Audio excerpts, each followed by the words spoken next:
விழுப்புரம் மாவட்டம் கோலியனூர் அருகே ஓட்டேரிபாளையம் பகுதியில் விழுப்புரம் நாடாளுமன்ற தொகுதி அதிமுக வெற்றி வேட்பாளர் பாக்கியராஜை ஆதரித்து அதிமுக மாநிலங்களவை உறுப்பினர் சி வி சண்முகம் வாக்கு சேகரிப்பில் ஈடுபட்டு வருகிறார். அந்த காட்சிகளை பார்க்கலாம்.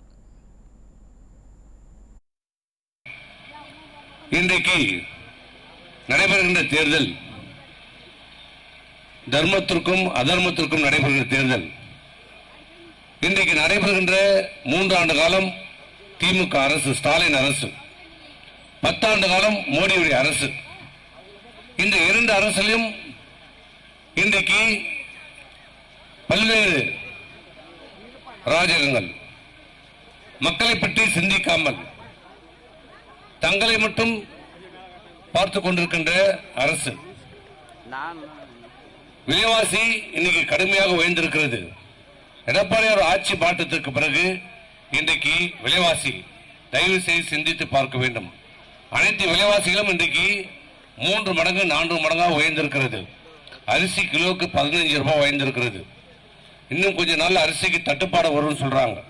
இதுதான் ஸ்டாலின் அரசினுடைய சாதனை, 10 ஆண்டு கால மோடி அரசினுடைய சாதனை. அரிசிக்கு தட்டுப்பாடு வரும்னு சொல்ற சாதனை தான் இவங்க இந்த 2 அரசும் செய்திருக்கிறது. ஆனா அம்மா உங்களுக்கு 20 கிலோ அரிசி மானியமா கொடுத்த அரசு அம்மாவுடைய அரசு. அனைத்து கட்டுமான பொருட்கள் விலைவாசி இன்னைக்கு உயர்ந்திருக்கிறது. வீடு கட்ட முடியுதா? நிலம் வாங்க முடியுதா? நில மதிப்பை ஏற்றிட்டான், பத்திரப்பதிவை ஏற்றிட்டாங்க. நிலத்தை வாங்கவும் முடியல, நிலத்தை விற்கவும் முடியல.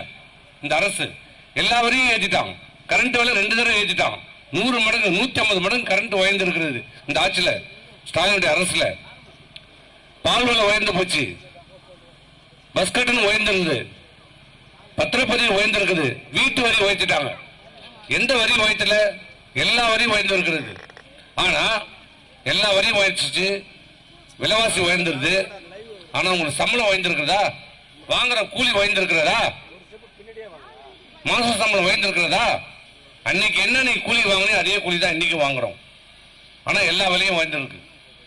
கூலி உயரல, வேலை வாய்ப்பு இல்ல, படித்த இளைஞர்களுக்கு வேலை வாய்ப்பு இல்ல. இந்த 3 ஆண்டு காலம் ஸ்டாலின் அரசு, 10 ஆண்டு காலம் மோடி அரசுல இந்த கிராமத்திலிருந்து யாராவது ஒருத்தருக்கு அரசு வேலை வாய்ப்பு கிடைச்சிருக்கிறதா? யாராவது ஒருத்தருக்கு சொல்லுங்க. வேலை வாய்ப்பு எடுத்தாதானே? வேலை வாய்ப்பு எடுக்கிறது இல்ல அரசாங்கத்தில். ஒருத்தர் யாராவது ரிட்டையர் ஆனா அந்த வேலையை சரண்டர் பண்ணிடுறாங்க. அப்புறம் எப்படி வேலை கிடைக்கும்? மத்திய அரசாங்கத்தில் 30 லட்சம் வேலை கம்மியா இருக்கு, நிரப்பாம இருக்கிறது. மாநிலத்தில் கிட்டத்தட்ட 15 லட்சம் வேலை நிரப்பாம இருக்குது. என்ன சொன்னார் ஸ்டாலின்? நான் முதலமைச்சரா ஆண்டுக்கு 2 பேர் வேலை, 2 லட்சம் பேருக்கு வேலை கொடுப்பாரு. கொடுத்துட்டாரா? மோடி என்ன சொன்னாரு?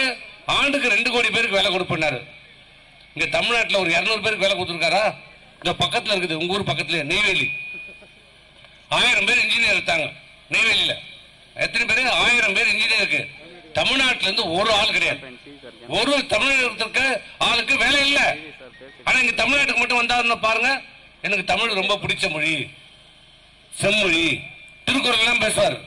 ஆனா நிதியும் தர மாட்டாரு, வேலையும் தர மாட்டாரு, வளர்ச்சியும் இருக்காது, எந்த இதுவும் கிடையாது, எதுவும் கிடையாது. தேர்தல் வருவார், மழை வெள்ளம் வந்தா வரமாட்டார்.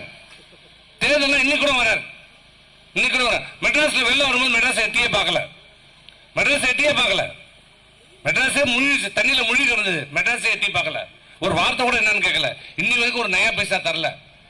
மதுரை திருநெல்வேலியில மழை பெஞ்சது, வரல. ஆனா திருநெல்வேலிக்கு போறாரு. இப்ப தேர்தல் வந்ததான் இவர்களுக்கு மக்களை பற்றி